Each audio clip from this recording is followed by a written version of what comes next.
দিল্লির বাদশাহ মসনদে বসে আছেন, বিরাট বড় রাজা।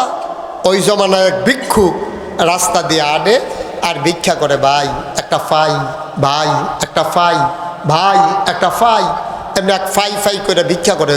পুরানা মানুষ যারা তারা ফাই বুঝবে, এখনকার ছেলেরা পাই বুঝবে না। ফাই মানে হইল 100 পয়সায় 1 টাকা। এই 100 পয়সারে কয় ফাই, পয়সারে কি কইতো ফাই, 1 ফাই। এরকম 100 ফাইয়ে 1 টাকা। এই লোক যারে ফাই তারে ভাই একটা পাই, একটা ফাই, একটা ফাই, এরকম যখন বলতে আছে, এক লোকের দেখা খুব মায়া লাগছে। হারে 1 ফাই কইরা 100 জনে দিলে না সে 1 টাকা হবে। আর অধিকাংশ লোক তো আমাদের দেশে কয় মাফ করো, অন্য জায়গাত মাপ চাইলে সব না চাইলে নাই, ভিক্ষুকের কাছে মাপ চাওয়ার লেগে এক্সপার্ট আমরা তারা। তো সবাই কয় মাপ করো, মাপ করো। আর সে বলতেছে 1 ফাই। তো একজন লোকের দেখে খুব মায়া লাগছে, উনি বলতেছে, ভাই আপনি 1 ফাই করে সারাদিনে কত পাইবেন? আমরা যে রাজা, ওনার মনে অনেক মায়া, আল্লাহ আল্লাহ কইরা ওনারে যদি গিয়ে ধরতে পারেন আর টিপ দিয়ে যদি একটা ফটো চোখের ফানি ফালাই দিতেন পারেন। মনে করলেন মোনাজাত যখন শেষ হয়েছে, ভিক্ষুক আস্তে করে মসজিদ থেকে বের হয়ে যাইতেছে। রাজমশাই ফিরা দেখে আছে কয়জন? সে আছে না চইলা যাইতেছে। এবার রাজা ডাক দিছে, এই এদিকে আসো। কার কাছে আইসলা? আপনার কাছে আইছিলাম। কত চইলা যাইতেছ কেন? এতক্ষণ তো আমি দোয়া করছি, কথা বলতে পারি নাই, এখন কথা বলো, কেন আসছো? কয় না আর দরকার নাই, বুঝ হইছে, আপনার কাছে আর আমার কোনো কথা নাই, যেই কারণে আসছিলাম এটা একটা বুঝ হইছে। কই কি বুঝ হইছে? কেন সারছে তো, আর কি সারছে? আরে কি লেগে আইছিল কইবা না? আরে মনে করছিলাম কমু না, আপনি যখন জিজ্ঞেসেন কই এই যাই, আইছিলাম ভিক্ষার লাগিয়া। তো কত চাও না? কই কেমনে চামু? আমি আইছিলাম ভিক্ষার লাগিয়া, আইয়া দেখলাম আমি আর কি ভিক্ষুক, আপনি তো আমার তো আরো বড় ভিক্ষুক। মানুষ কি ভিক্ষা সাউন্ড শুরু করলে এমনি চায়? আমি তো 1 ফাই চাই, আর আপনি যেমনি সাউন্ড শুরু করছেন, আমার যেই মায়া লাগছে থাকলেও তো আমিও দিলাম হইলে।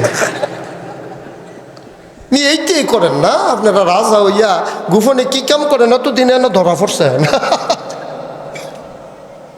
রাজমশাই চোখের পানি ছেড়ে দিলেন, ডাক দিয়া কয়, বান্দারে, ও আল্লাহর বান্দা, আমি চাইছি আল্লাহর কাছে, তুমি চাইবা আমার কাছে, সমস্যাটা কি?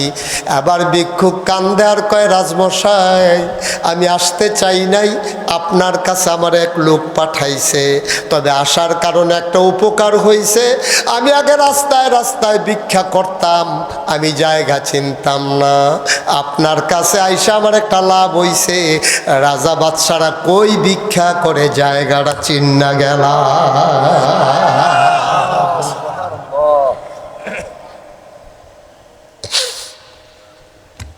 এখন থেকে যদি ভিক্ষা করতে হয়, রাজারা যেই দরবারে ভিক্ষা করো ওই দরবারে ভিক্ষা করব, আর কোনোদিন রাস্তায় রাস্তায় না, মানুষের ঘরের দরজায় দরজায় না, জায়গা চিন্না ফেলছি। এই জায়গাটা আপনার জন্য যেমন, আমি রাস্তার ভিক্ষুকের জন্য তেমন। এই দরবারটা কার? তোমার আমার জন্য এই দরজা বন্ধ না খোলা? 2-1 ঘন্টা না 24 ঘন্টা? তাইলে সাইবা মাজারও গিয়া, ফিরার ফাও গিয়া, কার কাছে? আল্লাহর কাছে। ও মুসলমান,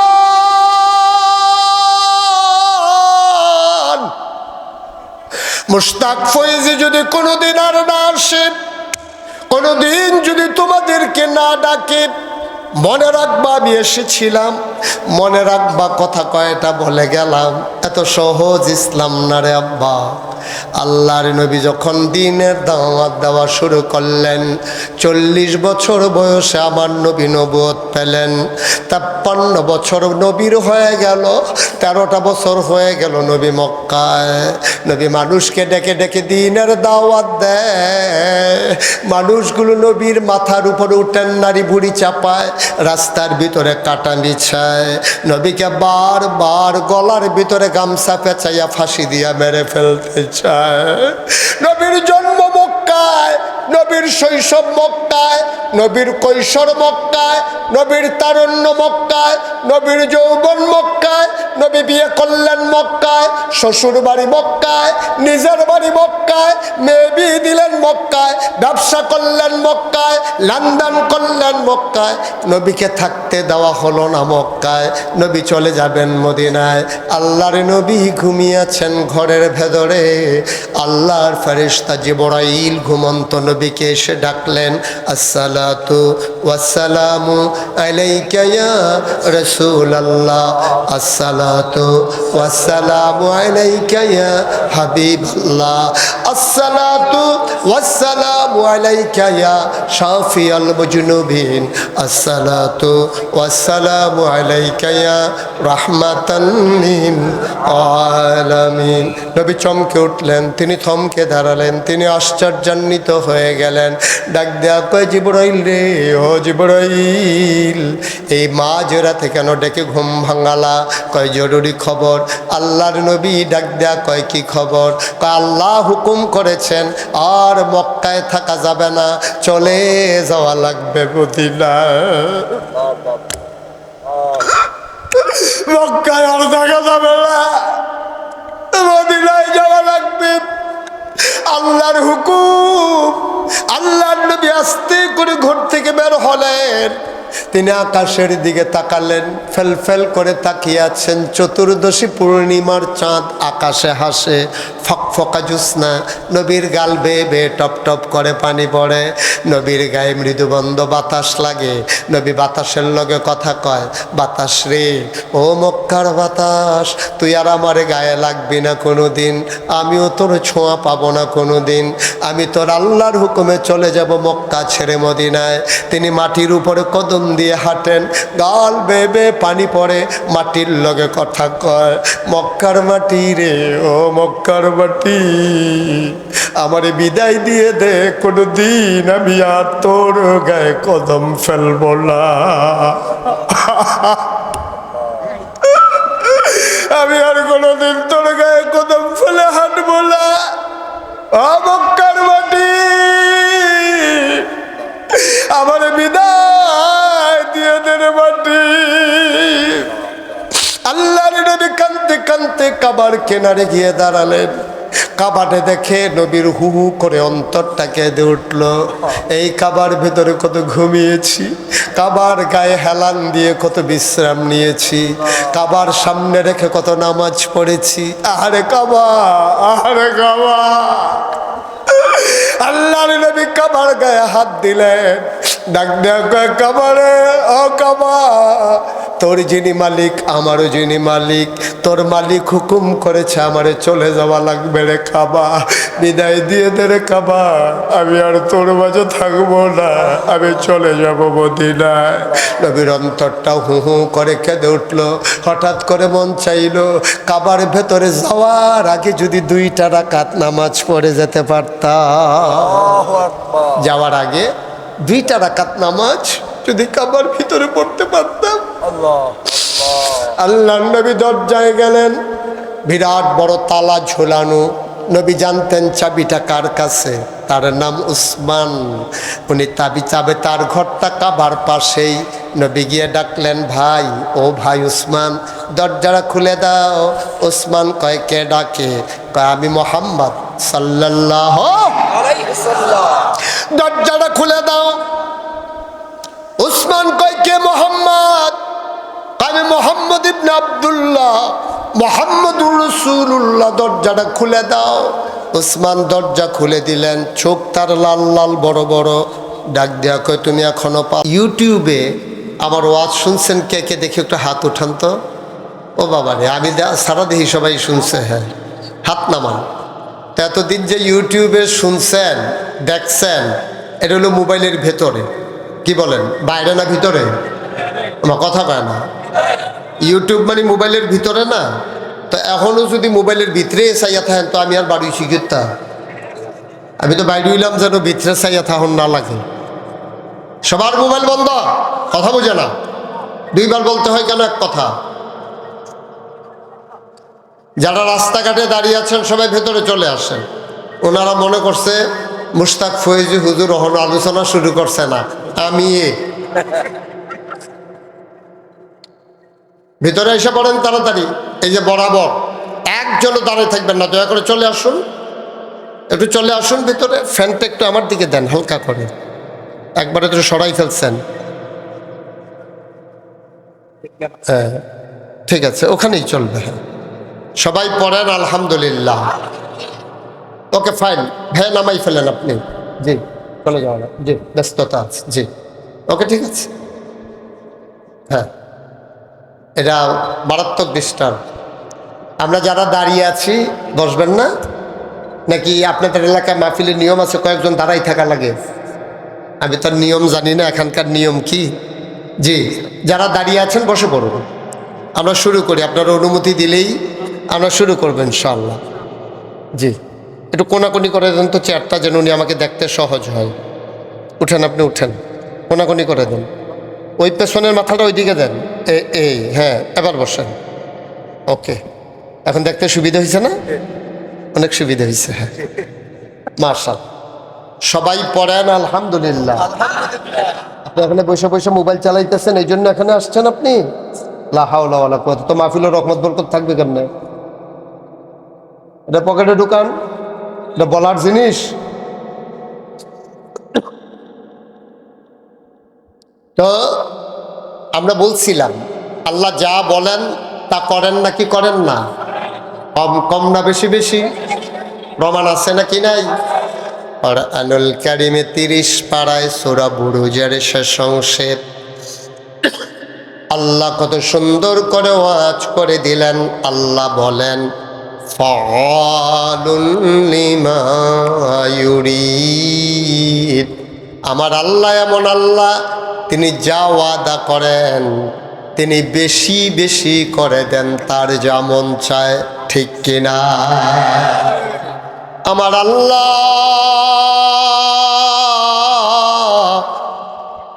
তিনি কখনো ওয়াদা খেলাফ করেন না, তিনি যা বলেন তিনি তাই করে দেন। তিনি নিজেই নিজের ব্যাপারে ওয়াজ করে দিলেন। আল্লাহ বলেন ইন্নাকা লা তুখলিফুল মিআদ। আমার আল্লাহ এমন আল্লাহ, ওয়াদা খেলাফ করা আমার আল্লাহর জন্য শোভা পায় না। বলেন সুবহানাল্লাহ। এই আল্লাহ আছেন নাকি নাই? ছিলেন নাকি ছিলেন না? থাকবেন নাকি থাকবেন না? আমার এই আল্লাহ কয়জন?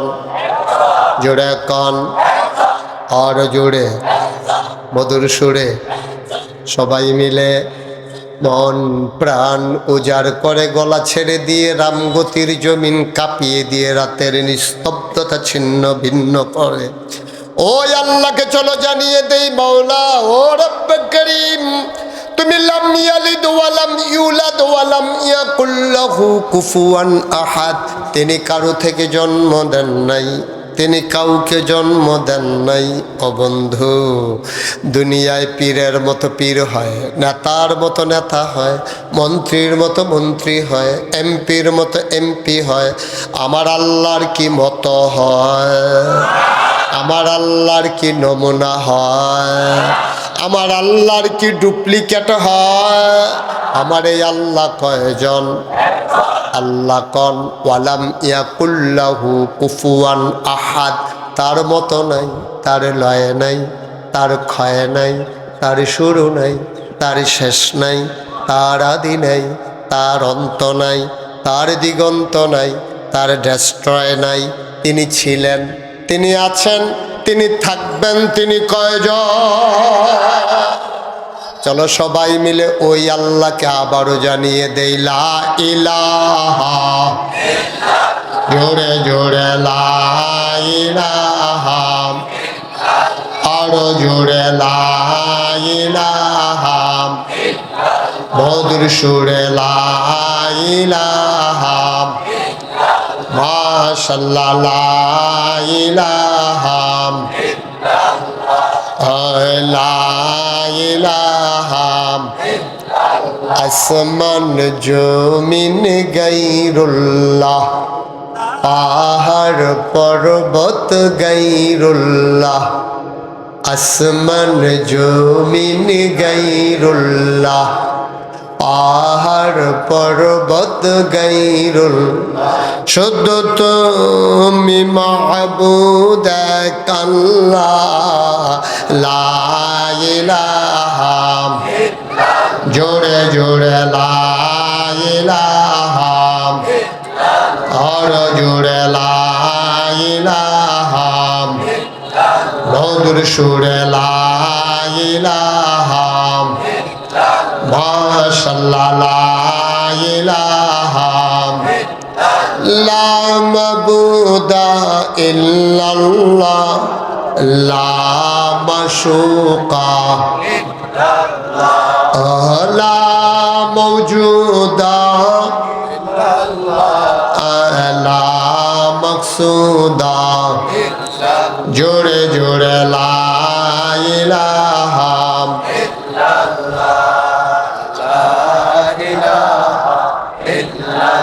আর জোরে লা ইলাহা, লা ইলাহা ইল্লাল্লাহু মুহাম্মাদুর রাসূলুল্লাহ সাল্লাল্লাহু আলাইহি ওয়াসাল্লাম। সবাই পড়েন আলহামদুলিল্লাহ। বন্ধুরা আমার, ভাইরা আমার, আমার আল্লাহ রাব্বুল আলামিন এই দুনিয়ার ভিতরে আপনাকে, আমাকে, আমাদের সবাইকে মানুষ করে বানানোর পরে এমনে এমনে ছেড়ে দেন নাই।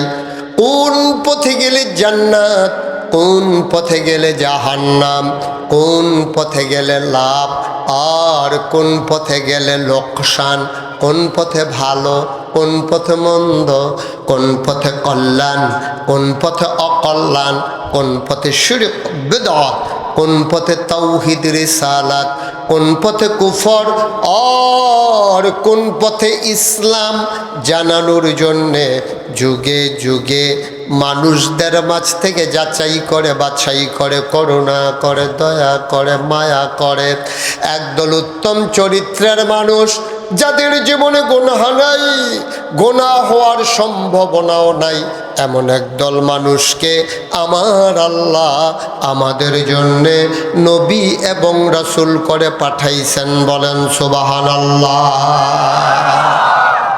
এই নবীদের মাঝে যিনি সবার শেষ, যিনি সবার সেরা, তিনি নবী মুহাম্মদুর রাসূলুল্লাহ সাল্লাল্লাহু আলাইহি ওয়াসাল্লাম। নবীর নাম শুনলে কি পড়তে হয়? দুই একবার না বারবার, দুই একদিন না প্রতিদিন, দুই এক সপ্তাহ না প্রতি সপ্তাহ, দুই এক মাস না 12 মাস, দুই এক বছর না সারা জীবন আমরা পড়ব সাল্লাল্লাহু আলাইহি ওয়াসাল্লাম। ও মুসলমান, মন দিয়ে শুনো, আল্লাহ তাবারক ওয়া তাআলা এই নবীদেরকে পাঠাইলেন। এক এক নবীকে এক একটা স্পেশাল বৈশিষ্ট্য, অনন্য বৈশিষ্ট্য আল্লাহ দান করেছেন, স্পেশাল কোয়ালিটি। এমন একজন নবী নাই যেই নবীরা আলাদা একটা বৈশিষ্ট্য দেন নাই। যেমন আদামু সফিউল্লাহ, নূহ আদমে সানি, ইব্রাহিম খলিলুল্লাহ, ইসমাইল জাবিউল্লাহ, মূসা কালিমুল্লাহ, ঈসা রুহুল্লাহ। সুলাইমান নবীর দিলেন রাজত্ব, দাউদ নবীর দিলেন সুন্দর কণ্ঠ, ইউসুফ নবীর দিলেন সুন্দর চেহারা। সুবহানাল্লাহ কয় না? এখন স্বাভাবিকভাবে প্রশ্ন জাগে, সব নবীরে সব দিলেন, আমরা নবীরে কি দিলেন? জানতে মন চায় নাকি চায় না? আমি একদিন আল্লাহরে জিজ্ঞাসলাম, আল্লাহ ও আল্লাহ, সবাইরে সব দিলেন, আমরা নবীরে কি দিলেন?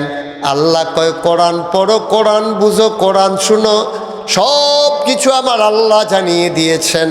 এই ব্যাপারে সাহাবিন, তাবিন, তাবে তাবিন, উম্মাহাতুল মুমিনিন, আইম্মে মুজতাহিদিন, আইম্মে শরীয়ত, আইমে তরিকত, সালফে সালিহিন, ওলামায়ে মুতাকাদ্দিমিন মুতাআখিরিন, ইমাম সাহেবান, মুফাসসিরিনে কেরাম, মুফতিয়ানে আজম, ইমাম সাহেবান সবাই মিলে একমত হয়ে গেল। শোনো শোনো শোনো, 1,24,000 বলো আর 2,24,000 বলো, সকল নবী এবং রাসূল মিলে যা আমার নবীজি একা ইতা।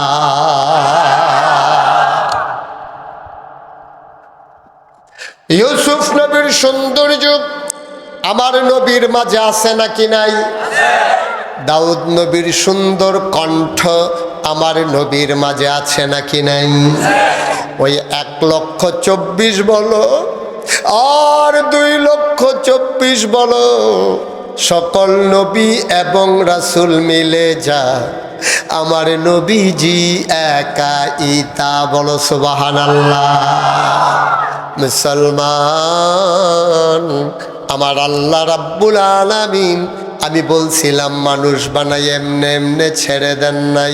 কোন পথে গেলে জান্নাত, কোন পথে গেলে জাহান্নাম, সব আল্লাহ জানিয়ে দিয়েছেন। ও বন্ধু, গভীর মনোযোগ, মন দিয়ে শোনো। আল্লাহ মানুষ বানানোর পরে মানুষকে মহামূল্যবান 3টা জিনিস দিয়েছেন। কয়টা? কথা কইতেন না? কয়টা? সবাই আমার দিকে তাকাই থাকবে না। খরগোশের মতো কান খাড়া করে, মাছের মতো নিষ্পলক নয়নে আমরা কথা শুনবো ইনশাআল্লাহ। মাঝি দেখে উঠবেন, উঠাউঠি বন্ধ। এখন আমরা কেউ নড়াচড়া করব না। খরগোশের মতো কান খাড়া করে, মাছ যেমন মরে গেলে ওসাইয়া থাকে, আপনি শুধু আমার দিকে তাকাই থাকবেন, মনোযোগের সাথে শুনবেন। কারণ মানুষের নজর যেদিকে যায়, আপনি আরও সামনে আসেন, মানুষের নজর যেদিকে যায় মানুষের মনোযোগও সেদিকে যায়। কারণ আপনার যদি মনোযোগ আমার দিকে যদি না তাকান, আপনার মনোযোগ কিন্তু থাকবে না। যেহেতু আমি নতুন আসছি আর এখানে শুনলাম, এর আগে আর কখনো মাহফিলও হয় নাই, আমরা কেমন করে আমি আপনাদেরকে বুঝাবো, আমি কনফিউজড, আমি খুব টেনশনে আছি। আপনি একটু সহযোগিতা করলে আমি যখন যেটা ছেলে দেখেছো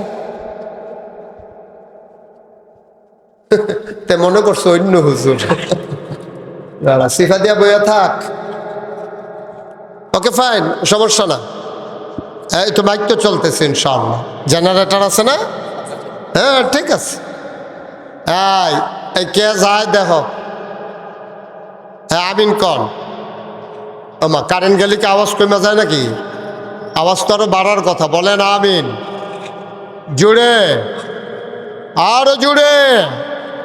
জেনারেটর দিতেছে না? এই তো হ্যাঁ এসে গেছে। হ্যাঁ কারেন্টের বুথে চলে আসছে নাকি? ও 2টা আগে দিছে ওইটা, কারণ বেচা কিনা দরকার আছে। মাহফিল হইলে হোক না হইলে নাই, দোকানে বেচা কিনা দরকার আছে। হ্যাঁ এই জন্য ওইটা আগে দিছে। হ্যাঁ হ্যাঁ তারা বোধহয় টেহা একটু বাড়াই দিছে আর কি। হ্যাঁ তাড়াতাড়ি করো। জি মাশাআল্লাহ, আলহামদুলিল্লাহ। জোরে, আরো জোরে। লোকগুলোর জোর কম নাকি? আওয়াজ কারে কয় ফাটাই ফেলাইবেন আওয়াজ দিয়ে। বলেন সুবহানাল্লাহ, বলেন আলহামদুলিল্লাহ, আল্লাহু আকবার। সবাই পড়ে না আমিন। তো মহামূল্যবান 3টা জিনিস আল্লাহ মানুষকে দিচ্ছে। আপনার জন্য জান্নাতটা চিন্না চিন্না। এদিকে এদিকে শেখ ফরিদ সাহেব, অন্যদিকে তাকাবেন না। 3টা মহামূল্যবান জিনিস দিচ্ছে। কয়টা? কথা বলে না। কয়টা? 3টা। আমরা একবারে ওয়াজ মুখস্থ করে ফেলবো। আগামী বছর আমি না আসলেও আপনাদের ভিতরে 2-4 জন দাঁড়াই যাবেন ওয়াজ করা লইয়া, যেন একটা ফিডি হয় ওয়াজ লইয়া। কে না কে করবো, ওয়াজ হবে ইনশাআল্লাহ। কয়টা? 3টা।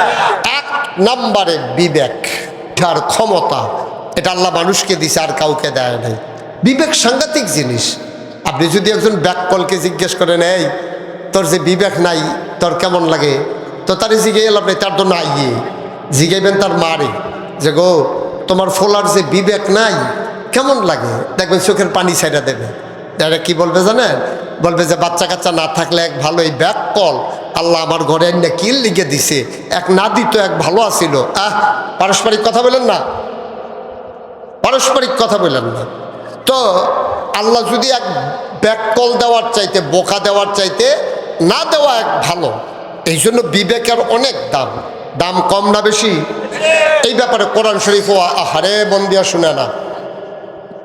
কে আসলো কে গেল আপনার দরকার নাই তো, গভীর মনোযোগের সাথে খেয়াল করেন।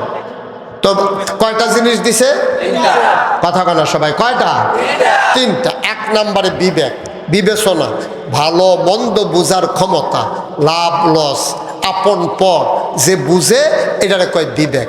বিবেক আল্লাহ মানুষকে দান করেছেন। এখন এই বিবেকের দাম কম না বেশি? কথা কয় না, কম না বেশি? সবাই আওয়াজ দিয়েন। আপনি কথা না বললেও চলবে নাকি? উনি ক্যামেরাম্যান, উনি আইসে মরহুম, আওয়াজ দিবেন। হ্যাঁ, সবাই কথা বলবেন। এক নম্বরে মহামূল্যবান যে জিনিস, এটার নাম কি? বিবেকের দাম কম না বেশি? এই বিবেক যারা কাজে লাগাইছে, নবী যখন ১৫০০ বছর আগে দ্বীনের দাওয়াত দিছে, এই বিবেক যারা কাজে লাগাইছে তাদের ব্যাপারে কোরআন শরীফ আয়াত নাজিল হয়েছে। শুনতে মন চায়? কোরআনে ঢোকার আগে চলেন আমরা মারদুদ শয়তান থেকে ফেরত যাই। যিনি রহমান, যিনি রহিম, তার নামে চলেন শুরু করি, সবাই পড়ি। আউযু বিল্লাহি মিনাশ শাইতানির রাজিম। বিসমিল্লাহির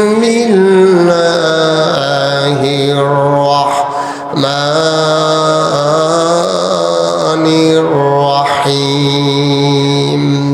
বিতাড়িত শয়তান থেকে ফেনা হয়েছে যিনি রহমান, যিনি রাহিম, তার নামে শুরু করছি। আল্লাহ বলছেন, ওই বিবেক যারা কাজে লাগাইল তাদের ব্যাপারে আল্লাহ ওয়াজ করে দিলেন, রাদিয়াল্লাহু আনহুম ওয়া রাদু আনহু। তাদের ব্যাপারে আল্লাহ খুশি, আল্লাহর ব্যাপারে তারা খুশি। সুবহানাল্লাহ কয় না? এখন আমি যদি বলি ওরা কারা, ওরা হইল আবু বকর, ওমর, উসমান, আলী, তালহা, জুবাইর, আব্দুর রহমান ইবনে আউফ, সাদ ইবনে রবিয়া, আব্দুল্লাহ ইবনে আব্বাস, আব্দুল্লাহ ইবনে মাসুদ। ওই মানুষগুলা হইল বিবেকওয়ালা। তাদের ব্যাপারে আল্লাহ কয়, এই মানুষগুলার ব্যাপারে আমি খুশি, আবার আমার ব্যাপারেও তারা খুশি। বলেন সুবহানাল্লাহ। আহা, আপনি উপকারের চাইতে ক্ষতি করতেছেন বেশি। আপনারা দুইজনে কি সমিতি করেছেন?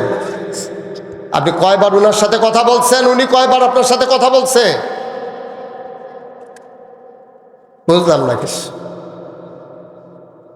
ক্ষতি করেন না, পারলে কারো উপকার করবেন, ক্ষতি করার অধিকার নাই, ক্ষতি করা যাবে না। আপনি শুধু আমার দিকে তাকাই থাকবেন এবং মনোযোগ দিয়ে শুনবেন।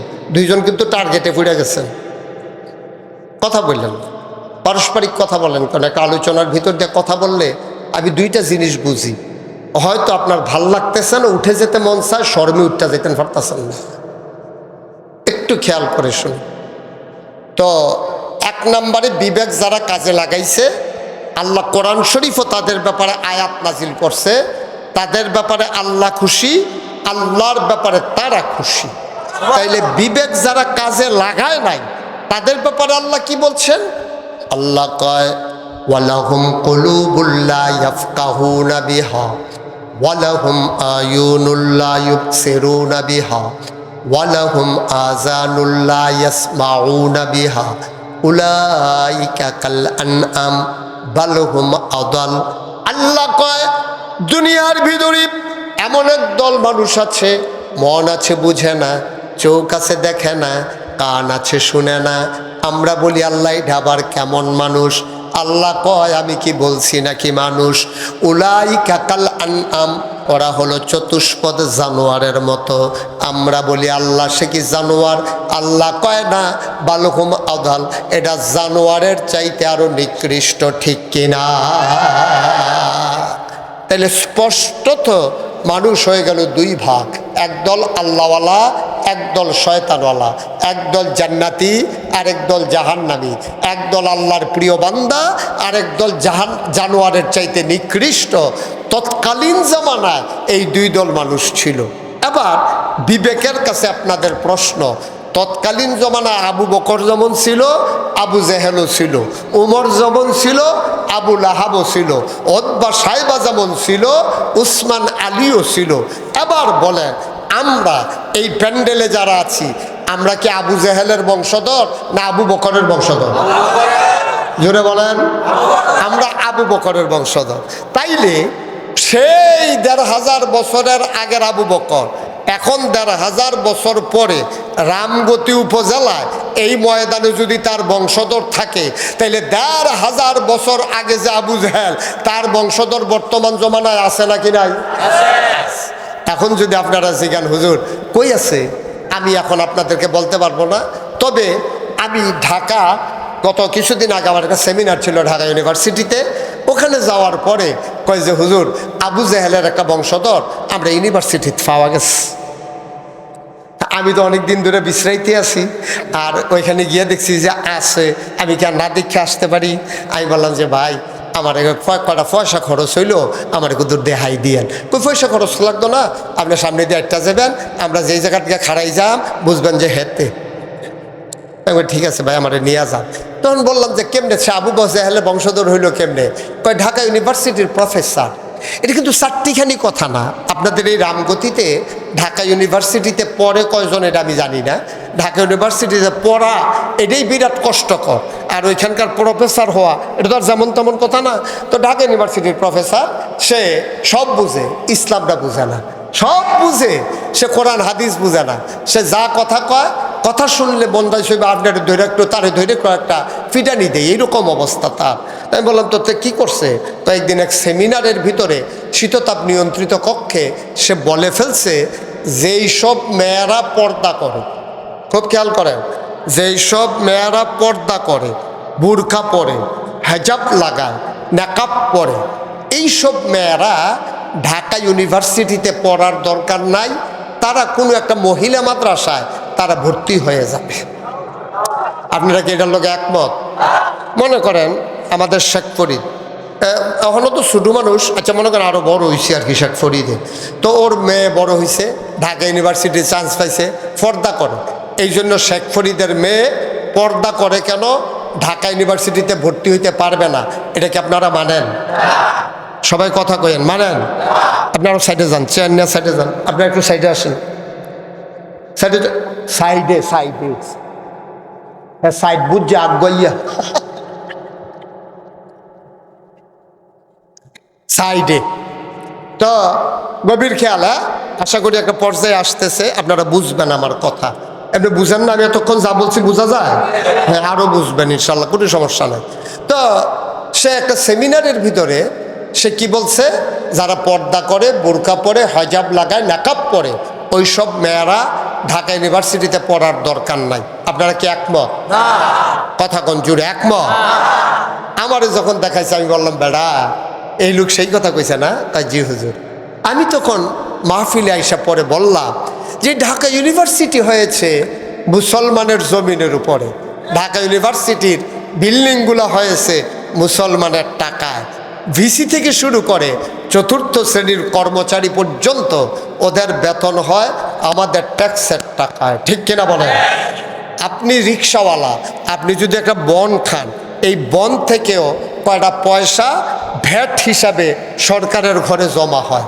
আপনি জমিন করেন, ট্যাক্স দেন, মাছ ধরেন, ট্যাক্স দেন, গাড়ি চালাই আমি, ট্যাক্স দেওয়া লাগে, বেতন পাই, সেখান থেকে আমাকে ট্যাক্স দেওয়া লাগে। বন্ধুগণ, যেই দেশে শতকরা ৯২ জন লোক মুসলমান, যেই দেশে মুসলমানের টাকায় ঢাকা ইউনিভার্সিটি হয়েছে, মুসলমানের জায়গায় ঢাকা ইউনিভার্সিটি হয়েছে, ভিসি থেকে শুরু করে চতুর্থ শ্রেণীর কর্মচারী পর্যন্ত সবার বেতন হয় বাংলাদেশের খেটে খাওয়া রিক্সা শ্রমিক জনতা মজুরের টাকায়, মুসলমানের টাকায়। যেই দেশ মসজিদের দেশ, যেই দেশে মুসলমানেরা আশার নামাজ পড়ে দুরুদ পড়তে পড়তে ঘুমোতে যায়, ফজরের সময় আবার আজানের শব্দে তার ঘুম ভাঙে, সেই শতকরা ৯২ জন লোক মুসলমানের দেশে ঢাকা ইউনিভার্সিটিতে তুমি চাকরি করে মুসলমানের টাকায় বেতন নিয়া তুমি সেমিনারের নামে পুলিশ পাহারায় শীততাপ নিয়ন্ত্রিত কক্ষে ইসলামের বিরোধিতা করা সহজ, পারলে রামগতির জমিনে এসে বলো পিঠার চামড়া দিয়ে ঢাকা যাওয়া যাবে না, ঠিক কি বলো?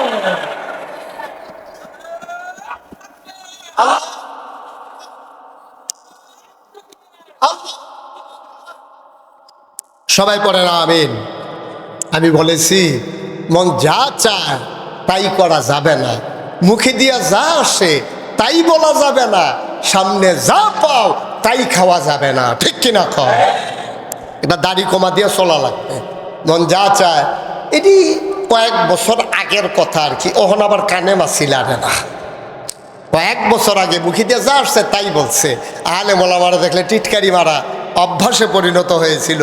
হুজুর দেখলেই টিটকারি মারা। হুজুর একটু মোটা হইলে হুজুরে দেখলে কয় কি হুজুর দরজা দিয়ে ঢুকেননি?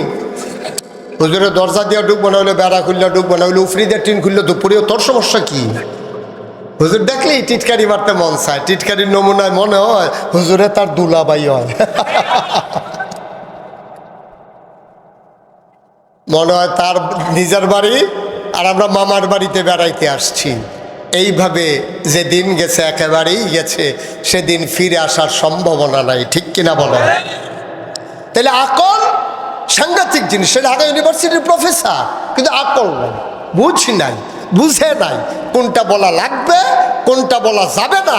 এই আকল আল্লাহ তাকে দেয় নাই, ঠিক কিনা কম? তাহলে আকলের দাম কম না বেশি? আরো সহজ করে কই, তাইলে আপনাদের বুঝতে সহজ হবে না? কুমিল্লা শহরে যেখানে আমার বাসার পাশে একটা মসজিদ। আমি শহরে যখন থাকি তখন ওই মসজিদে গিয়ে নামাজ পড়ি। তো আমার এক বন্ধু একবার আমারে বলতেছে, দোস্ত তোমার সাথে আমার জরুরি একটু কথা আছে, তোমার সাথে দেখা করতে চাই। তাই আমি বললাম যে জোহর নামাজ ওই মসজিদে পড়ো, আমি ওখানে নামাজ পড়ি, তাইলে দুই বন্ধুর দেখা হয়ে যাবে। তা নামাজ পড়া আমি কথা বলতে বলতে বের হয়ে যাইতেছি। মসজিদের সামনে দেখবেন শহরে কিছু ভিক্ষুক থাকে, পার্মানেন্ট ভিক্ষুক। তো একটা ভিক্ষুকের লোক আবার খুব খাতির, তার একটু ভালো মন্দ হিসাব নিকাশ নেই, লুঙ্গি টুঙ্গি কাম লাগলে কিনা দেয়, সুইটার সেটটার হাফ প্যান্ট লাগলে আমি চেষ্টা করি তার একটু সাহায্য করার জন্য। তো সে চোখে দেখে না, অন্ধ, সে চোখে দেখে না, অন্ধ। তা আমি যখন তার সামনে দিয়ে দোস্তের লোকে কথা কইতে কইতে যাইতে আসি, তো চোখে যারা দেখে না তাদের কিন্তু জ্ঞান খুব প্রখর। হ্যাঁ, যখন দেখছে যে আমি চলে যাইতেছি, আওয়াজ শুনছে, সে বুঝে গেছে যে হুজুর আমার সীমানা পার হয়ে গেছে। তখন সেই লোক বলতেছে, হুজুর কেমন আছে? আমি বলি আসি ভালো। চলে যাইতেছে? আমি আরে না, আইতে আসছি। তাই আমি আবার ফিরে গেলাম। যাওয়ার পরে আমার দোস্তকে বললাম, দোস্ত এই যে ভিক্ষুকটা আছে না, তার কিন্তু সাংঘাতিক বুদ্ধি। সে তো চোখেই দেখে না, কিসের বুদ্ধি? আমি এখনই দেখবা কি বুদ্ধি। তা আমি তার কাছে গেলাম, পকেট থেকে একটা 10 টাকার নোট বাইর কইরা আমি তার হাতে দিছি। দিয়া মজা করার জন্য আমি বলতেছি, আজকে আমার দোস্ত আসছে তো এই জন্য তোমার একটা 100 টাকার নোট দিলাম।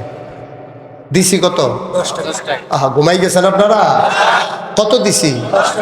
কইছি কত? 100। সে করছে কি, টাকাটা হাতে নিয়া এভাবে কি জানি দেখা আমার দিকে তাকাইয়া কইতে আছে, শয়তানি করে।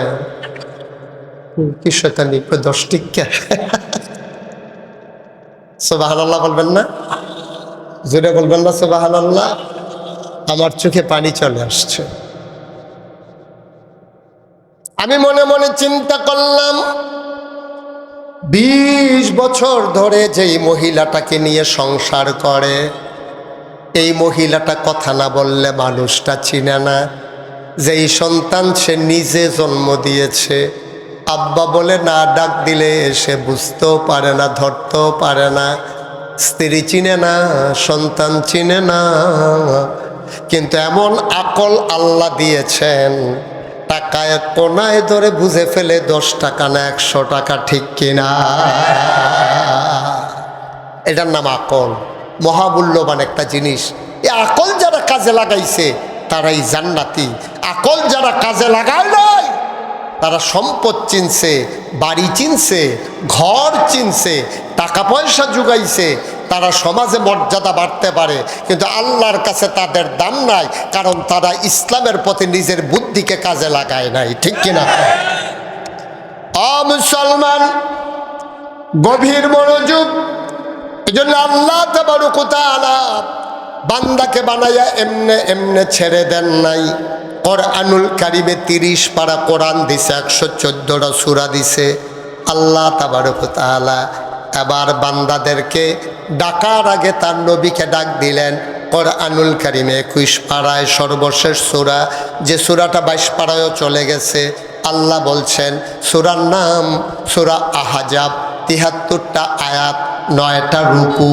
আল্লাহ কয়, ইয়া আইয়ুহান নবী, হে নবী, আত্তাকিল্লাহ, আপনি ভয় পাইবেন শুধুমাত্র কেবলমাত্র একমাত্র আমার আল্লাহকে। বলেন সুবহানাল্লাহ। আল্লাহ ডেকে বলেন, ইয়া আইয়ুহান নবী, হে নবী, আত্তাকিল্লাহ ওয়ালা তুতি'ল কাফিরিনা ওয়াল মুনাফিকিন, আপনি ভয় পাবেন শুধু আল্লাহকে। ওয়ালা তুতি'ল কাফিরিনা ওয়াল মুনাফিকিন, কাফের মুনাফিক যারা, তাদের অনুকরণ করা যাবে না। বলেন সুবহানাল্লাহ।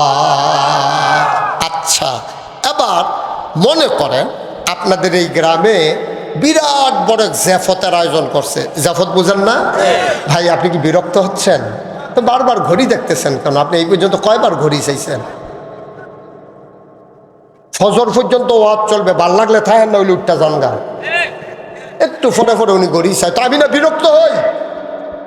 আপনি তো বক্তার সর্বশেষ করে দিচ্ছেন। আপনি এত বারবার ঘড়ি দেখেন কেন? আপনি তাড়াহুড়ো আছে তো? নতুন কিনছেন ঘড়ি? কি কারবার রে ভাই?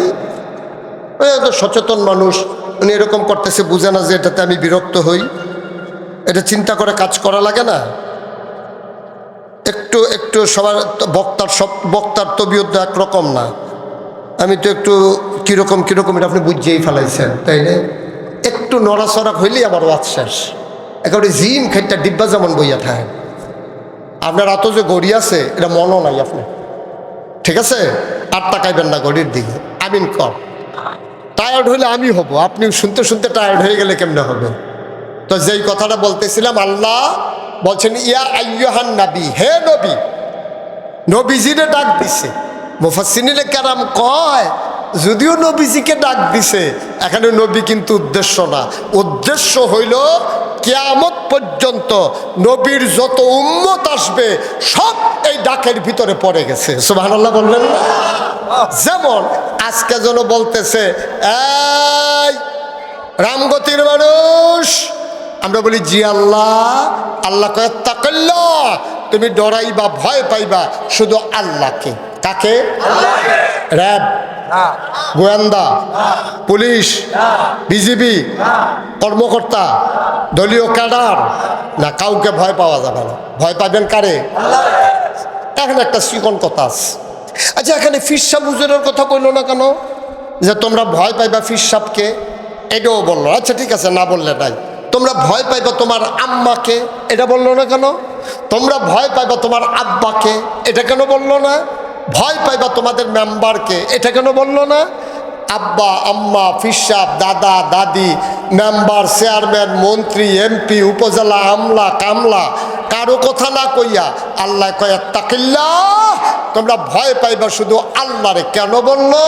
মুফাসসিরিনে কেরাম কয় কারণ আছে। মুসলমান, নাগাইশের পিসাব যদি রামগতি চলে আসে, নাগাইশের মানুষ আর পীর সাহেবকে দেখে না, পীর সাহেবও নাগাইশের মানুষ দেখে না, সুতরাং পীর সাহেবরে দেখে না, ভয় পাওয়ারও কোনো দরকার নাই। এই জন্য পীর সাহেবের কথা বলে নাই। আম্মা ঘরে রান্না করে, ছেলে যদি জমিনে গিয়ে বিড়ি খায়, তাইলে আম্মা তো দেখবে না, তাইলে আম্মাকে ভয় পাওয়ার দরকার নাই। বাবা যদি থাকে বিদেশে, সে যদি রমজান মাসে ব্যানার টাঙ্গাইয়া দোকানের ভিতরে বসে বসে খায়, তাইলে বাবাকে ভয় পাওয়ার দরকার নাই, বাবা থাকে বিদেশে। আল্লাহ বলছেন ভয় পাইবে আল্লাহকে, কারণ এমন একটা জায়গা নাই, অন্ধকারে হোক আর আলোতে হোক, দিনে হোক আর রাতে হোক, শুকনায় হোক আর পানির নিচে হোক, এমন জায়গা নাই যেই জায়গায় আমার আল্লাহ দেখেন না। এই জন্য বান্দা যদি আল্লাহকে ভয় পায়, তাইলে বান্দার দ্বারা দেখাইয়া দেখাইয়া গোনা করা সম্ভব না, ঠিক কিনা? আপনি এমন একটা জায়গা আমাকে দেখান যেখানে আল্লাহ দেখে না, তাহলে আপনি তো গোনা করতে পারবেন না আল্লাহকে দেখাইয়া। কারণ ইয়াউমা ইয়ানজুরুল মারউ মা কদ্দামাত ইয়াদা, ওই কিয়ামতের ময়দানে প্রতিটি মানুষ দেখবে সে যা করেছে ইয়াদা, তার হাতের ভেতরে। আপনি হাতটা ধরলে 5টা আঙ্গুল দেখা যায়, হাতের রেখাগুলো দেখা যায়। আপনি যা করেছেন সব আপনি দেখবেন ওই কিয়ামতের ময়দানে। ইয়ানজুরুল মারউ মা কাদ্দামাত ইয়াদা, প্রতিটি মানুষ দেখবে তার হাতের মাঝে। আর বিচার করবেন আল্লাহ, যে আল্লাহর চোখ ফাঁকি দেওয়া যায় না, সব জায়গায় যিনি দেখেন তিনি আপনার বিচার করবেন। সুতরাং ফাঁকি দেওয়ার কোনো সুযোগ নাই, ঠিক কিনা বলেন? এই জন্য আল্লাহ বলছেন কাউকে ভয় পাবা না। কিসের মন্ত্রী, কিসের এমপি, কিসের পুলিশ, কিসের র্যাব, কাউকে ভয় পাওয়ার দরকার নাই। আত্তাকিল্লাহ, ভয় পাইবা শুধু আল্লাহরে। আর যার অন্তরে আল্লাহর ভয় জায়গা হয় সেই মানুষটাই জান্নাতি মানুষ হয়, ঠিক কিনা কও? তুমি মনে করো ভুইয়া, চৌধুরী, সরকার, খনকার, পেশকার, স্বর্ণকার, দফাদার, চকিদার, কন্ট্রাক্টর, ফিসাব, লাটসাপ, ভুইয়া, তারপরে মন্ত্রী, এমপি, তুমি মনে করছো তাদের দাম? না, আমার কাছে তাদের কোনো দাম নাই, মন্ত্রীর কোনো দাম নাই, এমপির কোনো দাম নাই, ফিসাবের কোনো দাম নাই, লাটসাবের কোনো দাম নাই, ভুইয়ার কোনো দাম নাই, চৌধুরীর কোনো দাম নাই। দাম কার? ইন্না আকরামাকুম ইনদাল্লাহি আতকাকুম, তোমাদের ভিতরে ওই মানুষটার দাম আমার কাছে বেশি। সে রিক্সাওয়ালা হইতে পারে, সে কুলি হইতে পারে, সে মেথর হইতে পারে, সে মুচি হইতে পারে, কলিজার ভিতরে ভয় বেশি যার, আমি আল্লাহর কাছে দাম বেশি তার, ঠিক কিনা বল? তোর অন্তরে ভয় থাকবে কার? না, কথা বলা, ভয় থাকবে কার? ভয় কারে কয়? আমি যা বলছি কেউ শুনে না, একজন শুনেন, তিনি কে? আমি যা করছি কেউ দেখেন না, একজন দেখে, তিনি কে? আমি যা ভাবছি কেউ জানে না, আমার ভাবনার খবর যিনি জানেন তিনি কে? এইটা অন্তরে রাখা, এটা রেখো আল্লাহর ভয়। আপনি নদীর পাড় দিয়ে হাঁটতেছেন, আরেক লোক নদীর ভিতরে জাল ফালাই রাখছে, জালের ভিতরে মাছ লাইগা লাফাইতে আছে। আপনি চতুর্দিকে তাকাইয়া দেখছেন কেউ নাই, আপনি সুন্দর করে মাছটারে খুললা লুঙ্গি দিয়া ফেস দিয়া বাড়িতে নিয়ে এসে বসছেন। মাছ হইলে আরেকজনের, আপনি নিয়ে আসছেন, একজনও দেখো নাই, কথা সত্য, কিন্তু একজনের চোখ ফাঁকি দেওয়া যায় নাই, তিনি কে? আল্লাহর ভয় যখন অন্তরে জায়গা হয়, মানুষটা হয়ে যায় পারফেক্ট প্র্যাকটিসিং মুসলিম, এই মানুষটা হয়ে যায় প্রকৃত মুসলমান। এই মানুষটা যখন মরে যায়, মসজিদের মিনার থেকে যখন ঘোষণা আসবে মানুষটা নাই, দৌড়ে দৌড়ে সবাই চলে যায়, কাফন পরিয়ে যখন দাফন করে দেয় মাটির কবরে, সবাই দেখুক মাটির কবর। আল্লাহর ভয় অন্তরে নিয়ে মরার কারণে মানুষটা কবরে গিয়া দেখে মাটির কবর মাটি নাই, মাটির কবর জান্নাতের টুকরা হয়ে গেছে, ঠিক কিনা? এমন একটা জিন্দেগি আমরা চাই নাকি চাই না? কথা কয় না, চাই নাকি চাই না? এমন একটা জিন্দেগি আমরা চাই, এবং আমরাও সবাই জান্নাতে যেতে চাই। কে কে জান্নাতে যাইতে চান দেখি একটু? মাশাআল্লাহ, আদ্য দেখি, আরও থাকলে আরও তুল লইল, 2টা করে আছে, সবাই তুলছে, ওনার থাকলে আরেকটা তুল লইল নাই।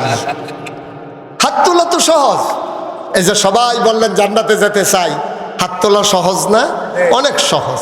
আপনি এই রাস্তার ভিতরে দাঁড়াই রইছেন, আপনি যাবেন রামগতি, যাবেন কই? রামগতি কোন দিকে? এই দিকে। আর ওই দিকে গেছে কোন জায়গা? হাতিয়া। তা আপনি যাবেন রামগতি, মাদ্রাসার সামনে, মসজিদের সামনে দাঁড়াই রইছেন। এখন ওই যে শেখ ফরিদ, ওনারে জিজ্ঞেস করছেন, শেখ ফরিদ ভাই, আপনি তো নানান জায়গায় যান টান, আপনি তো অনেক জায়গায় দৌড়াদৌড়ি করেন, আচ্ছা ভাই হাতিয়া যাবো, কেমনে যাবো? ঘর এবারে এটাকে ব্যাপার হইলো, মসজিদের সামনে দাঁড়াই থাকবেন, গাড়ি অটো আসলে উঠে যাবেন, চলে যাবেন আপনার রামগতি। তো সেই লোক মসজিদের সামনে এসে দাঁড়াই রইছে, এমন সময় একটা অটো আসছে, ওই দিকে যাইতে আসছে, সে লাফ দিয়ে উঠে গেছে। অটোর ভিতরে ওঠার পরে কিছু দূর যাওয়ার পরে তো যে ড্রাইভার, সে কয় ভাড়া দেন। কয় রামগতির ভাড়া কত? কই কিসের রামগতি? এটা তো যাইব হাতিয়া। কয় আমার এই যে শেখ ফরিদে কইল অটো তো উঠলেই রামগতি যাওয়া যাবে। তখন ওই ড্রাইভারে হাসি দিয়া কয়, মাথা কোন দিকে চাইবেন না? অটুর মাথা কোন দিকে চাইবেন না? অটুতে উঠলে যে রামগতি যাওয়া যায়, কথা তো সত্য, কিন্তু ও অটুর মাথা কি রামগতি নাকি হাতিয়া, এটা চাইয়া উঠা লাগে না? কথা তো সহজ। মুসলমান, হাতিয়ার অটুতে উঠে রামগতি যেমন যাওয়া যায় না, জান্নাতে যাওয়া বইলা সবাই হাত উঠাইছ, আমরা উঠে গেছি সবাই মিলে জাহান্নামের গাড়িতে, ঠিক কিনা? হাত উঠাইলে জান্নাতে যাবা, উঠে গেছো জাহান্নামের গাড়িতে। যাইতে চাও রামগতি, উঠে গেছো হাতিয়ার ওঠুতে। কারবার কি?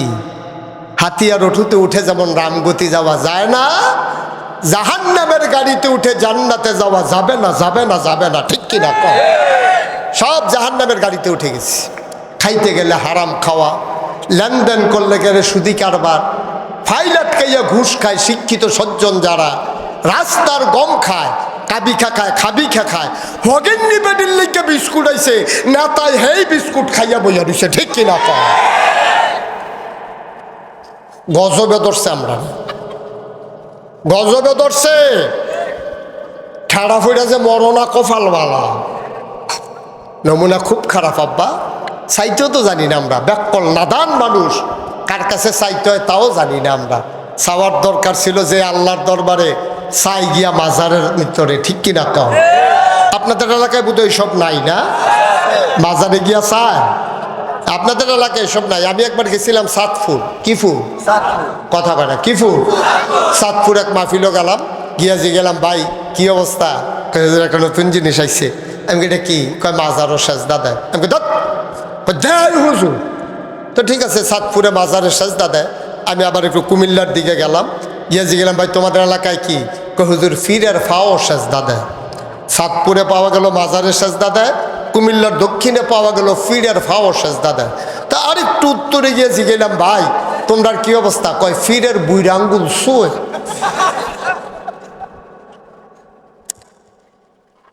তারপরে গেছিলাম চিটাগাং, কি গাং কথা কয় না, কি গাং চিটাগাং গিয়া জিগেলাম ভাই তোমাদের কি অবস্থা, হুজুর ফিরের গোসল করা, হেই গোসলের পানি মুরিদরা বোতলও বইরা বাইক নিয়ে খায়। খাড়াস কারে কয়, একটা মানুষের গোসল করাইলে কত জায়গা বাইয়া পানি যায়, জায়গাটি আসেনি সকলের লগে, ওই হেবার আবার চায় আসেনি, চাইতেন কইছি হন এটা ভাগ্যা সাউন্ড যেত না, এটা দেখানো সাউন্ডের জায়গা। এটা একটা মানুষের গোসল করাইলে কত জায়গা বাইয়া পানি যায়, সবজি জায়গার নাম জানলেও তো আমি মাইকে এখন কইতাম পারতাছি না।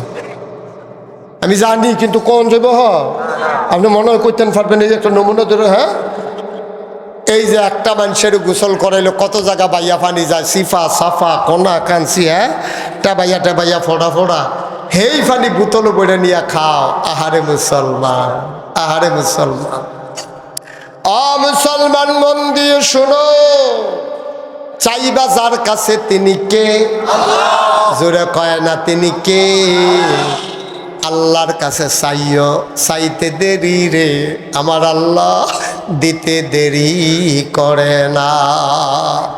দিল্লির বাদশাহ সম্রাট শাহজাহান, সম্রাট শাহজাহান, মাশাআল্লাহ সম্রাট শাহজাহান, দিল্লির বাদশাহ মসনদে বসে আছেন, বিরাট বড় রাজা। ওই জমানায় এক ভিক্ষুক রাস্তা দিয়ে আনে আর ভিক্ষা করে, ভাই একটা ফাই, ভাই একটা ফাই, ভাই একটা ফাই, এমনি এক ফাই ফাই করে ভিক্ষা করে। পুরানা মানুষ যারা তারা ফাই বুঝবে, এখনকার ছেলেরা পাই বুঝবে না। ফাই মানে হইলো 100 পয়সায় 1 টাকা, এই 100 পয়সারে কয় ফাই, পয়সারে কি কইতো ফাই, 1 ফাই, এরকম 100 ফাইয়ে 1 টাকা। তো এই লোক যারে ফাই তারে ভাই একটা পাই, একটা ফাই, একটা ফাই, এরকম যখন বলতে আছে, এক লোকের দেখা খুব মায়া লাগছে, হারে 1 ফাই 1 ফাই কইরা 100 জনে দিলে না সে 1 টাকা হবে। আর অধিকাংশ লোক তো আমাদের দেশে কয় মাফ করো, অন্য জায়গাত মাপ চাইলে সব না চাইলে নাই, ভিক্ষুকের কাছে মাপ চাওয়ার লেগে এক্সপার্ট আমরা তারা। তো সবাই কয় মাপ করো, মাপ করো, আর সে বলতেছে 1 ফাই 1 ফাই। তো একজন লোকের দেখে খুব মায়া লাগছে, উনি বলতেছে ভাই আপনি 1 ফাই 1 ফাই করে সারাদিনে কত পাইবেন, আমরা যে রাজা ওনার মনে অনেক মায়া, আল্লাহ আল্লাহ কইরা ওনারে যদি গিয়ে ধরতে পারেন আর টিপ দিয়ে যদি একটা ফোঁটা চোখের পানি ফালাই দিতেন পারেন, মনে করলেন। মোনাজাত যখন শেষ হয়েছে, ভিক্ষুক আস্তে করে মসজিদ থেকে বের হয়ে যাইতেছে, রাজমশাই ফিরা দেখে আছে কয়জন, সে আছে না চইলা যাইতেছে। এবার রাজা ডাক দিছে, এই এদিকে আসো, কার কাছে আইসলা, আপনার কাছে আইছিলাম। কত চইলা যাইতেছ কেন, এতক্ষণ তো আমি দোয়া করছি, কথা বলতে পারি নাই, এখন কথা বলো, কেন আসছো? কয় না আর দরকার নাই, বুঝ হইছে আপনার কাছে আর আমার কোনো কথা নাই, যেই কারণে আসছিলাম এটা একটা বুঝ হইছে। কই কি বুঝ হইছে? কয় সারছে তো, আর কি সারছে। আরে কি লেগে আইছিল কইবা না? আরে মনে করছিলাম কমু না, আপনি যখন জিজ্ঞেসেন কই এই যাই, আইছিলাম ভিক্ষার লাগিয়া। তো কত চাও না? কই কেমনে চামু? আমি আইছিলাম ভিক্ষার লাগিয়া, আইয়া দেখলাম আমি আর কি ভিক্ষুক, আপনি তো আমার তো আরো বড় ভিক্ষুক। মানুষে কি ভিক্ষা সাউন্ড শুরু করলে এমনি চায়, আমি তো এক ফাই চাই, আর আপনি যেমনি সাউন্ড শুরু করছেন আমার যেই মায়া লাগছে থাকলে তো আমিও দিলাম হইলে। এইটাই করেন না আপনারা, রাজা হইয়া গোপনে কি কাম করেন, তো দিনে না ধরা পড়ছেন। রাজমশাই চোখের পানি ছেড়ে দিলেন, ডাক দিয়া কয় বান্দারে, ও আল্লাহর বান্দা, আমি চাইছি আল্লাহর কাছে, তুমি চাইবা আমার কাছে, সমস্যাটা কি? আবার ভিক্ষুক কান্দে আর কয় রাজমশাই, আমি আসতে চাই নাই, আপনার কাছে আমার এক লোক পাঠাইছে, তবে আসার কারণে একটা উপকার হয়েছে। আমি আগে রাস্তায় রাস্তায় ভিক্ষা করতাম, আমি জায়গা চিনতাম না, আপনার কাছে আইসা আমার একটা লাভ হইছে। রাজা বাদশারা কই ভিক্ষা করে জায়গাটা চিন্না গেলা।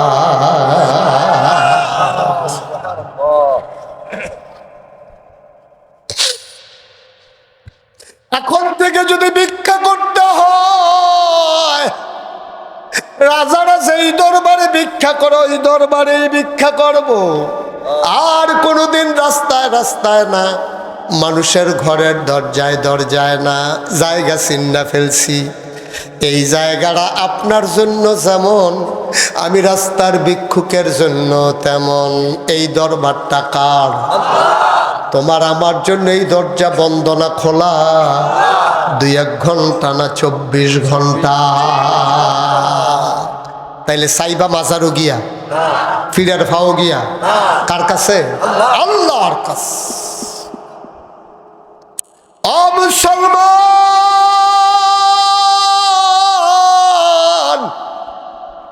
মুশতাক ফয়েজি যদি কোনোদিন আর না আসে, কোনোদিন যদি তোমাদেরকে না ডাকে, মনে রাখবা আমি এসেছিলাম, মনে রাখবা কথা কয়টা বলে গেলাম। এত সহজ ইসলাম না রে আব্বা। আল্লাহর নবী যখন দ্বীনের দাওয়াত দেওয়া শুরু করলেন, 40 বছর বয়সে আমার নবী নবুয়ত পেলেন। 53 বছর নবীর হয়ে গেল, 13টা বছর হয়ে গেল নবী মক্কায়। নবী মানুষকে ডেকে ডেকে দ্বীনের দাওয়াত দেয়, মানুষগুলো নবীর মাথার উপরে উঠেন, নারী বুড়ি চাপায়, রাস্তার ভিতরে কাটা বিছায়, নবীকে বারবার গলার ভিতরে গামছা পেঁচাইয়া ফাঁসি দিয়া মেরে ফেলতে চায়। নবীর জন্ম মক্কায়, নবীর শৈশব মক্কায়, নবীর কৈশোর মক্কায়, নবীর তারুণ্য মক্কায়, নবীর যৌবন মক্কায়, নবী বিয়ে করলেন মক্কায়, শ্বশুর বাড়ি মক্কায়, নিজের বাড়ি মক্কায়, মেয়ে বিয়ে দিলেন মক্কায়, ব্যবসা করলেন মক্কায়, লেনদেন করলেন মক্কায়। নবীকে থাকতে দেওয়া হলো না মক্কায়, নবী চলে যাবেন মদিনায়। আল্লাহর নবী ঘুমিয়েছেন ঘরের ভেতরে, আল্লাহর ফেরেশতা জিবরাইল ঘুমন্ত নবীকে এসে ডাকলেন, আসসালাতু ওয়াসসালামু আলাইকা ইয়া রাসূলুল্লাহ, আসসালাতু ওয়াসসালামু আলাইকা ইয়া হাবিবাল্লাহ, আসসালাতু ওয়াসসালামু আলাইকা ইয়া শাফিয়াল মুজনুবিন, আসসালাতু ওয়াসসালামু আলাইকা ইয়া রাহমাতান লিল আলামিন। নবী চমকে উঠলেন, তিনি থমকে দাঁড়ালেন, তিনি আশ্চর্যান্বিত হয়ে গেলেন। ডাক দেয়া কয়, জিবরাইল রে, ও জিবরাইল, এই মাঝরাতে কেন ডেকে ঘুম ভাঙালা? কয় জরুরি খবর। আল্লাহর নবী ডাক দেয়া কয়, কি খবর? কয় আল্লাহ হুকুম করেছেন আর মক্কায় থাকা যাবে না, চলে যাওয়া লাগবে মদিনা। মক্কায় আর থাকা যাবে না, মদিনায় যাওয়া লাগবে। আল্লাহর হুকুম। আল্লাহর নবী আস্তে করে ঘর থেকে বের হলেন, তিনি আকাশের দিকে তাকালেন, ফেল করে তাকিয়ে আছেন। চতুর্দশী পূর্ণিমার চাঁদ আকাশে হাসে, ফকফকা জ্যোৎস্না, নবীর গাল বেয়ে বেয়ে টপ টপ করে পানি পড়ে, নবীর গায়ে মৃদুবন্ধ বাতাস লাগে, নবী বাতাসের লগে কথা কয়, বাতাস রে ও মক্কার বাতাস, তুই আর আমার গায়ে লাগবি না কোনো দিন, আমিও তোর ছোঁয়া পাবো না কোনো দিন, আমি তোর আল্লাহর হুকুমে চলে যাব মক্কা ছেড়ে মদিনায়। তিনি মাটির উপরে কদম দিয়ে হাঁটেন, গাল বেয়ে বেয়ে পানি পড়ে, মাটির লগে কথা কয়, মক্কার মাটি রে ও মক্কার মাটি, আমারে বিদায় দিয়ে দে, কোনো দিন আমি আর তোর গায়ে কদম ফেলবো না, আমি আর কোনোদিন তোর গায়ে কদম ফেলে হাঁটবো না। মক্কার মাটি, আমার বিদায় দিয়ে দে রে মাটি। আল্লাহর নবী কাঁদতে কাঁদতে কাবার কিনারে গিয়ে দাঁড়ালেন। কাবাটে দেখে নবীর হু হু করে অন্তরটা কেঁদে উঠল। এই কাবার ভেতরে কত ঘুমিয়েছি, কাবার গায়ে হেলান দিয়ে কত বিশ্রাম নিয়েছি, কাবার সামনে রেখে কত নামাজ পড়েছি। আহারে কাবা, আহারে কাবা। আল্লাহর নবী কাবার গায়ে হাত দিলেন, ডাক দেয়া কয়, কাবারে ও কাবা, তোর যিনি মালিক আমারও যিনি মালিক, তোর মালিক হুকুম করেছে আমারে চলে যাওয়া লাগবে রে কাবা, বিদায় দিয়ে দে রে কাবা, আমি আর তোর মাঝে থাকবো না, আমি চলে যাব মদিনায়। নবীর অন্তরটা হু হু করে কেঁদে উঠল। হঠাৎ করে মন চাইল কাবার ভেতরে যাওয়ার আগে যদি 2টা রাকাত নামাজ পড়ে যেতে পারতাম, যাওয়ার আগে 2টা রাকাত নামাজ যদি কাবার ভিতরে পড়তে পারতাম। আল্লাহ নবী দরজায় গেলেন, বিরাট বড় তালা ঝোলানো। নবী জানতেন চাবিটা কার কাছে, তার নাম উসমান। উনি চাবে তার ঘরটা কাবার পাশেই। নবী গিয়ে ডাকলেন, ভাই ও ভাই উসমান, দরজাটা খুলে দাও। উসমান কয়, কে ডাকে? কয়, আমি মোহাম্মদ সাল্লাল্লাহু আলাইহি ওয়াসাল্লাম।